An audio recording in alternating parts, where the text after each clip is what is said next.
नमस्कार, मी मनीषा. तुम्ही पाहत आहात एम न्यूज. बंगालच्या उपसागरात निर्माण झालेलं फेंगल चक्रीवादळ पुद्दुचेरी आणि तामिळनाडूच्या किनारपट्टीवर धडकलंय. त्यामुळे तामिळनाडूसह पुद्दुचेरी, कर्नाटक आणि दक्षिण आंध्र प्रदेशात मुसळधार पाऊस सुरू झालाय.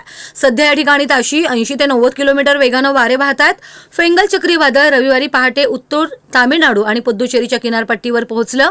तामिळनाडू आणि पुद्दुचेरी या दोन्ही ठिकाणी गुरुवारपासून मुसळधार पाऊस पडतोय, ज्यामुळे चेन्नई विमानतळ रविवारी पहाटे 4 वाजेपर्यंत बंद करण्यात आलाय. यावेळी चेन्नईमधले अनेक व्हिडिओ समोर आलेत.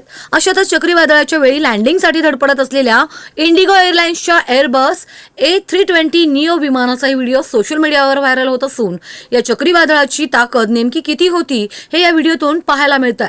धावपट्टीवर एक विमान चक्क हवेच्या दाबामुळे कलंडताना दिसतंय. हा व्हिडिओ पाहून तुमच्याही काळजाचा ठोका चुकेल. व्हायरल व्हिडिओमध्ये इंडिगोचं विमान मुसळधार पाऊस आणि जोरदार वाऱ्याच्या वेळी लँडिंग करताना दिसतंय. जमिनीवर जवळपास टेकलेल्या विमानाला अगदी शेवटच्या क्षणी त्याचे लँडिंग रद्द करावं लागलं.